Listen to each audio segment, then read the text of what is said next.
Bonjour, c'est Jumande Isa de HSE Facile. J'espère que tu vas bien.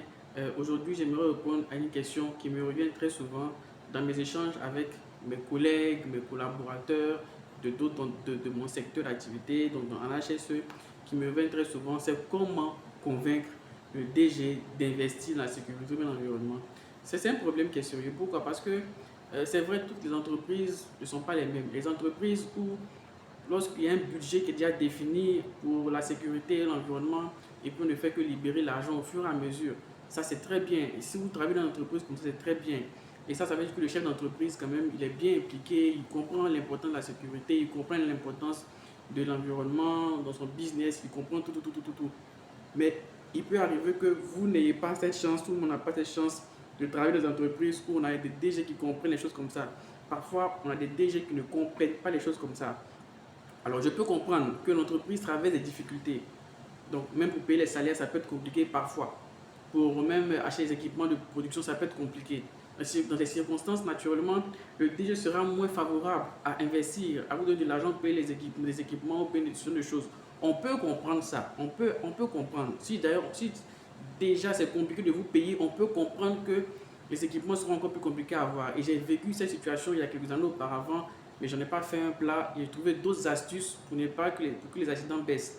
D'accord? Mais je suis en train de parler de ceux qui travaillent dans les entreprises où il y a l'argent, l'entreprise fonctionne bien, il y a les moyens, mais c'est le DG qui fait un blocage. Il ne comprend pas pourquoi il doit investir de l'argent dans la sécurité. Pourquoi il doit investir 2 millions, 3 millions, 4 millions dans la formation? Pourquoi il doit investir 15 millions dans les équipements de protection? Pourquoi il doit investir 20 millions, 30 millions pour construire peut-être, c'est petit, 100 millions, 200 millions pour construire un bassin de traitement, une station de traitement d'eau.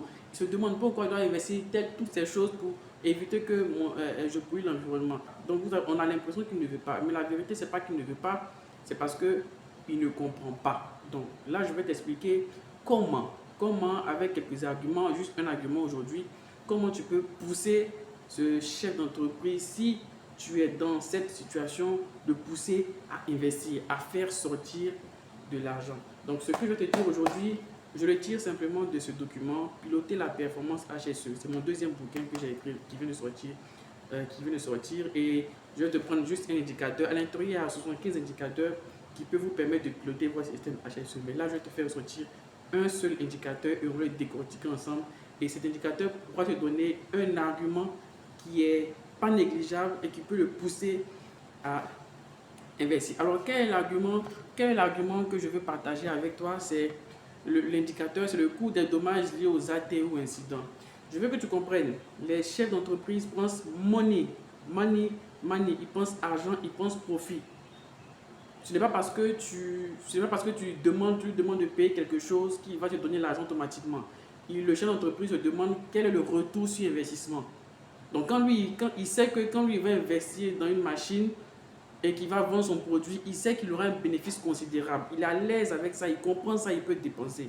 Mais quand tu lui demandes de payer un équipement qui va coûter 5 millions, ou bien de payer une formation pour une trentaine de personnes qui va coûter 3, 4, 5 millions, 6 millions, il ne perçoit pas là immédiatement qu'est-ce que lui il gagne en retour. Donc toi, pour le convaincre, tu dois lui montrer qu'il gagne en retour, mais sur la base des coûts. Tu dois commencer à estimer le retour sur investissement que ton DG aura. Je vais prendre un exemple. Il y a eu l'année passée ou bien l'année antérieure des incidents, des accidents. Tu dois commencer à évaluer ces incidents en termes de coûts. S'il y a eu un incendie, par exemple, qui a un incendie, il y a une zone et que vous avez perdu de la matière première, par exemple, et du matériel. Tu dois commencer à estimer. Estimer, ça fait combien de francs CFA? Tu vois, et si vous avez des accidents l'année passée, tu dois commencer, toi, en interne, à comptabiliser comme l'entreprise a dépensé pour la prise en charge de ces accidentés. Pour un accidenté, on fait les premiers soins. Après, si c'est grave, on doit les mettre à des soins supplémentaires d'instant de santé appropriés. C'est l'entreprise qui va dépenser l'ambulance et tout. Après, si le travail n'est pas disponible, on doit le remplacer par quelqu'un d'autre. Tout ça, ce sont des coûts qu'il faut mettre en avant. Il faut lui démontrer, par exemple, que l'année passée, on a dépensé 60 millions dans la prise en charge des accidentés. Donc déjà, quand je demande de me donner 20 millions pour faire tel achat, c'est parce que je pense que tu vas gagner 40 millions en retour. Donc, quand tu commences à présenter à ton directeur général le retour sur investissement, l'économie qu'il fait lorsqu'il paye un équipement, il comprend bien pourquoi il a dépensé. Prenons un autre exemple. Tu veux demander la formation de tes équipes à la formation EPI, donc équipé de première intervention pour pouvoir manipuler les extincteurs, etc. Et tu lui demandes, il trouve que la facture est chère. Donc tu peux lui dire, c'est vrai, ça coûte 3 millions pour faire la formation parce que nous sommes nombreux. Mais déjà, est-ce que vous savez qu'aujourd'hui, s'il y a un départ de feu dans le magasin de produits finis, c'est tous les produits finis qu'on va perdre. Donc, alors que nos magasins, on a environ 200 millions en valeur de produits qui sont à l'intérieur. Donc, déjà, je crois que c'est vrai qu'on va investir aujourd'hui 3 millions, mais ça va nous permettre de gagner, ça va nous permettre d'économiser 100 et quelques millions si jamais un incident se produit, un départ de feu qui commence, on ne pourra pas réagir. Tu peux le faire comme par exemple DG. Tu vois, il y a eu un travailleur qui a manipulé les produits phytosanitaires et aujourd'hui il est gravement blessé par ces produits.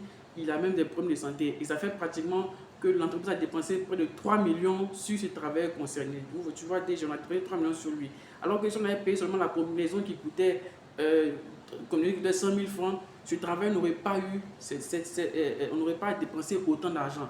Donc déjà, quand je vous demande de payer par exemple des tenues qui vont coûter 2 millions, ne voyez pas les 2 millions, voyez si jamais il n'y a pas eu tenue, combien vous allez dépenser pour la prise en charge des travailleurs. Quand vous commencez à penser comme ça vous-même et vous commencez à lui présenter vos arguments d'investissement comme ça, sa pensée change totalement parce que là, il ne voit plus une dépense à faire, mais il voit un investissement. À chaque fois que vous échangez, vous devez lui présenter ce qu'il gagne en retour. Et ça commence par vous-même apprendre à mesurer les coûts liés aux accidents, les coûts liés aux incidents, les coûts liés aux pertes, les pertes liées aux incidents, les pertes financières liées aux accidents. Et ça vous permettra de le convaincre à dépenser de l'argent. Pensez comme un DG et montrez-lui le retour sur investissement de chaque investissement que vous lui demandez de faire. Je vous remercie.